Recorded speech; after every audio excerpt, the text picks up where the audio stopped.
Col sindaco Moreno Gasparini di Loreo finalmente approvato il PAT. Un iter molto lungo, però vogliamo capire cos'è il PAT, sindaco. Certo,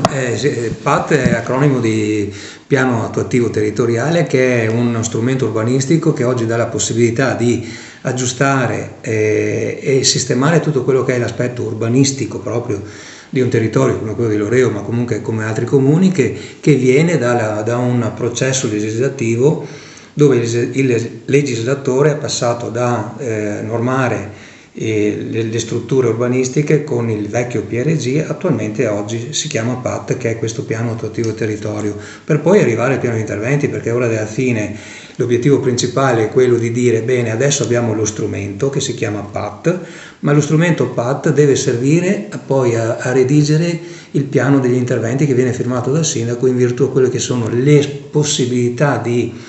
ampliamento, di sviluppo su un territorio come quello di Loreo, ma come anche su altri comuni. Però per esempio Loreo noi siamo ben contenti e ben soddisfatti che siamo arrivati a questo punto ad approvarlo in Consiglio Comunale, perché intanto diventa uno strumento di sviluppo e ci abbiamo messo un po' di più del previsto, perché comunque abbiamo sistemato tutto quello che era l'aspetto perequativo del Consorzio AIA, in cui gran parte delle aree in zona D,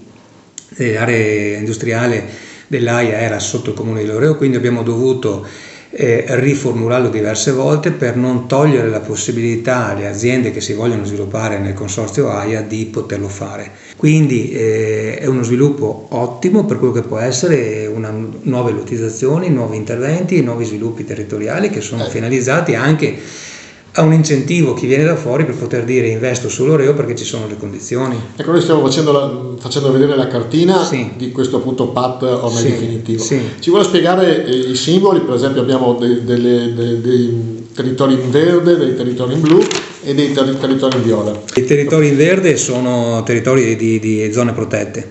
e queste qua sono anche già depositate in provincia e regione, queste sono zone vincolate. Le zone invece in blu sono i 984 che le parlavo prima, che sono 98.000 metri quadrati, non è cosa da poco, quindi la possibilità di sviluppare il territorio centrale del paese, cioè di ampliarlo sotto il punto di vista urbanistico sul civile, quelle in blu. Quelle in viola chiaro sono aree, parti dismesse, vedi ex San Marco sul fronte verso Rosolina,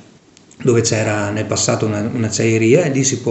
lì è rimasta una zona interessante per quello che può essere sia lo sviluppo industriale e per quant'altro. Siamo riusciti a mettere in piedi tutto quello che era da una parte la chiave di lettura di uno sviluppo urbanistico del paese, dall'altra uno sviluppo territoriale sotto il punto di vista industriale sano, e quindi io invito tutte le aziende che vogliono insediarsi e investire su Loreo, adesso ci sono le condizioni per farlo. Però dall'altro canto avere un occhio di riguardo sotto il punto di vista ambientale, perché proprio quello che lei mi ha chiesto adesso è proprio per avere una mappatura su quello che è il rispetto dell'ambiente senza frenare quello che è lo sviluppo.